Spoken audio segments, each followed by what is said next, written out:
Good morning, students. I hope you all are fine and taking care of your elders and the smaller ones of your home. Dear students, today we will go through a chapter of your textbook Honeycomb, Chivi, which is a poem. Dear students, this is a very humorous and the poem with fun which is composed by the poet Michael Rosen. Michael Rosen is a very famous poem, and he has written many famous poems, out of which Chivi is one. So today we will go through this poem, and you will like it a lot because there is something in this poem which you all are also facing in your life. The word chivi is a new word for you, which means nagging. Nagging something like if someone is always telling you the same things to do and same do's and don'ts, do this, don't do that, every day in your life, you get irritated. The same thing, children also sometimes nag, like they always ask for a particular thing, some toy or something which their parents are not always ready to give them. Similarly, sometimes the children, this poem is written by keeping the view of the children, not the elders. So you will like this poem a lot. So here in this poem, if you have gone through it, if you have read this poem, you might have understood, because the language is very easy and the words are very familiar to your life. You have also experienced all those things in your life. Your parents, your elders, your seniors are always asking you, your siblings, elder siblings, your brother, sister, everyone is always telling you the do's and don'ts, do this, don't do that, like that, which you don't like at all, because everybody has their own life and everybody wants to enjoy in their life. Like you want to play the whole day, but your parents and your elders are always asking you to study or to keep your home clean, at least your room. So many such things, and they are also imposing you to eat or drink such kind of things which you don't like. You don't like milk, you don't like green vegetables, and for everything, don't do that, don't play now, don't jump, don't sit, don't lie down, don't stand all the time, behave properly. Many such things are there. So here the poem is dealing with the feelings of the poet. The poet has also experienced these things in his life, and he has also shared his childhood activities and his problems which he has also faced due to his parents. They have also always told him that, Michael, don't do that, do this, do that. So he has expressed his feeling when he has been taken to a school for admission. So here the poem is dealing with the feelings of the poet and other kids who feel irritated by their elders. Grown-ups usually instruct their children, but on the other hand, they feel that the children should make up their own mind. Adults usually speak things like, don't stare, don't point, don't drag your feet, don't make noise every time. And suppose if you are not making noise, if you are sitting quiet, that also create problem. Like if you are not speaking in front of your guests, they will tell that, oh, how unsmart you are, you are not speaking when they were asking something. So sometimes children get confused that whether they have to speak or they have to keep mum. So the children also face this kind of problems. We are always discussing about the problems of the grown-ups, but here the poet has discussed about the problems faced by the children, which is a very uncommon and very correct thing. The grown-ups say such kind of things to the children in order to teach them good manners also. If you think about the grown-ups or the seniors or the elders, they too have some points in that, and they also want to do all those things so that their children could be well mannered. Otherwise they have to face the harsh words of their neighbors and relatives and everyone. When you don't behave properly in front of them, they used to pass comment on you. So they want their children to be good, responsible citizens and behave well in public. Our elders are our teachers, and we can learn a lot from their experience. So our elders, our parents, our teachers and everyone who is senior to us, they are elder to us. So we should think, and we should admit that they have also learned all those things from their life, and that's why they might be giving us instructions and they are teaching us. The adults constantly give instructions to their children for various reasons. They try to train them to behave in a decent, well-mannered and sophisticated way, which however robs away their childlike innocence. Like sometimes we feel, and the poet has also felt, that when the children are always being told by their parents, do this, don't do that, do's and don'ts, they are fed up of all those things and they get irritated also. And what happens by that children lose their self-confidence, because they are sometimes very confused, because they have whether they have to do this or they should not do that. So the children are sometimes very much confused about the actions of their life. The children, as I told, the children get confused. Sometimes they are dealing with the do's and don'ts of their seniors, and sometimes the seniors ask the children to take their own decisions without their help. Sometimes our seniors, our parents or elders or our big brothers or sisters are busy with their personal work, and so when you go to them and ask your doubts or you want to ask what to do, they get irritated and they scold you, and they ask you to take the decision yourself or to do the work yourself. Suppose if you have any doubt regarding your studies and you go to your parents, go to your elders, they get irritated and they scold you to do the work yourself. So in this poem, the poet Michael Rosen has tried to keep the feeling of a child who is irritated and frustrated by his elders' instructions. So the lines of the poem are very cute and very funny. Grown-ups say things like speak up, don't talk with your mouth full, don't stare, don't point, don't pick your nose. So these kind of things you might have also heard, that when you are eating and you are talking, then your parents are scolding you that don't talk when your mouth is full of food. Then don't stare at us. When your parents are scolding you and you are staring at them, they scold you. That you should not stare at your parents, keep your eyes down. So don't point anybody with your fingers, they will feel bad. Then don't pick your nose, like don't scratch your nose, don't scratch your eyes, don't scratch your ears. So always lot of do's and don'ts are there.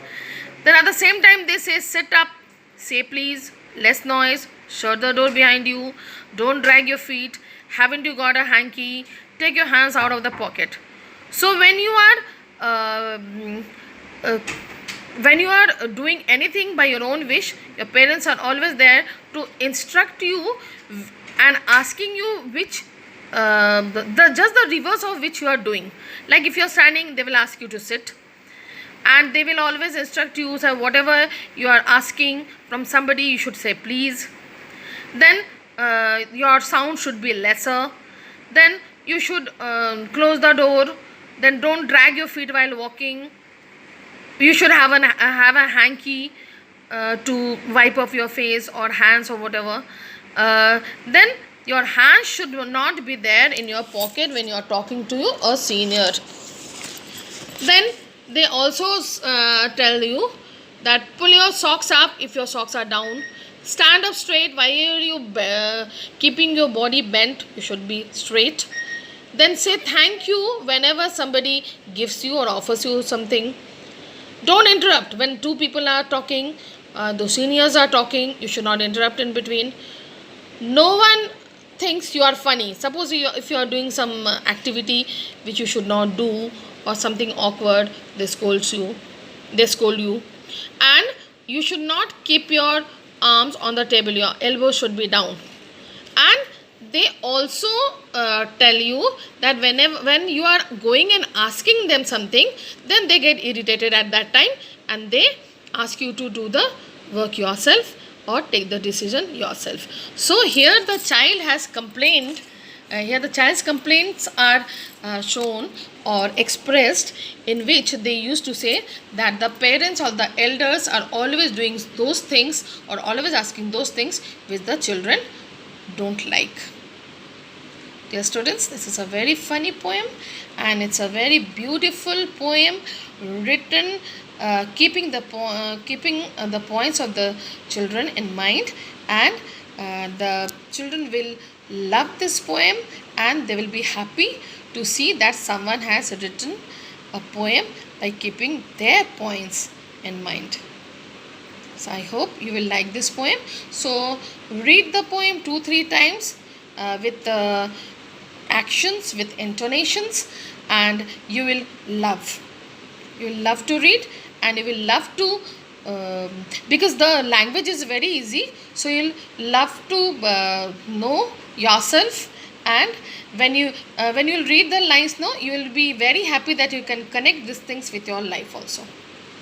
So let us see the question answers which are given on page number 70 of your book. So dear students, I haven't written the questions here. I have written only the answers. You have to write the questions. You have to see the questions from the book on page number 70. So the first question is, when is a grown-up likely to say this? Don't talk your mouth full.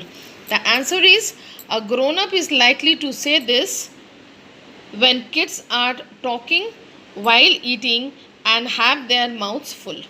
Okay. The second question of first number is, when are you likely to be told this? Say thank you. Grown-ups instruct kids to say thank you when someone offers them with something, or when someone helps them. The third question is, when do you think an adult would say this? No one thinks you are funny. An adult would say this when children are told to perform some activity and they are feeling shy, or when they do something awkward in front of the guests. Okay. And the second question is, the last 2 lines of the poem are not prohibitions or instructions. What is the adult now asking the child to do? Do you think the poet is suggesting that this is unreasonable? Why? The last 2 lines of the poem are not prohibitions or instructions. Means here no do's and don'ts like the instructions as the parents give to their children. And the last 2 lines are written in just a different way. So the last 2 lines of the poem are not prohibitions or instructions. Instead, the last 2 lines are irony. Irony is a new thing for you, which means it is one of the figures of speech. Figures of speech are one of the topics of grammar, which are generally used by the authors and the poets in their writings to create interest in the mind of the readers, and to give the writing a funny touch. So in irony, the expression of a person signifies the opposite of what he means to say in a humorous way. As the last 2 lines are written in a different way, here the elders are suggesting or instructing the children to use their own mind to take their decisions, whereas in other lines they are imposing their rules and regulations on their children. Okay, to be continued with this answer. In these lines, the adult is now asking the children to take independent decisions. Yes. The second part's answer, that is, do you think the poet is suggesting that this is unreasonable? Yes, the poet is suggesting that this is unreasonable, because at all times the grown-ups expect children to listen and follow the instructions of the adults, blindly, and suddenly they want them to take their decisions themselves. Our third question is, why do you think grown-ups say the kind of things mentioned in the poem? Is it important that they teach children good manners and how to behave in public? I think the grown-ups, answer is, I think the grown-ups say the kind of things mentioned in the poem in order to teach children the decent and proper ways of doing things. Yes, it is important that the adults teach children manners and how to behave in public, because they are experienced. They means the adults, they are experienced and learned these things in a better way since their childhood. So always remember, dear children, that our seniors or our adults are more experienced than us, so they have seen the whole world for more years than us, and they know what is good and what is bad for you, so they will always teach you the correct thing. So we should not show our regret or irritation towards them. Sometimes we should listen, but because your parents love you a lot, nowadays parents are ready to do anything for their children, and you'll see they are always trying to keep you happy, and they are always standing beside you whenever you are sad or whenever you are into trouble. The fourth question's answer, if you had make some rules and grown-ups to follow, what would you say? Make at least 5 such rules and arrange the lines as in a poem. So this is a personal question. You have to write your own. So I have written also here number 4, write the answer by your own. Write your experience about it. This answer I cannot give you. You have to write the only question answer which you have to write is, that is question number 4. So dear students, I have given you, I'll send you the summary of this poem. I think you should write the summary in your course copy along with the question answers given at the back on page number 70. So questions you will take from book and the answers I'll send through PDF. So I hope you will write all those things in your course copy. So dear students, I hope you have enjoyed today's class, because the poem is very interesting. You will read it again and you will read the summary also. Then you will know the explanation of this poem, the summary of the poem, and you will share these things with your brothers and sisters who are junior to you, and you will tell them all those things, that these all things are taught by our seniors for our betterment, although we don't like all this sometimes, but at the same time we should understand that our parents are the God has created parents whose place no one can take in this world, and we should always remember they are the persons who love us a lot and who care for us. Okay students, I'm going to end my class today. I hope you will do all your work and you will listen to the instructions of your parents, and you will take care of your health. So till then, goodbye, take care, stay safe, thank you.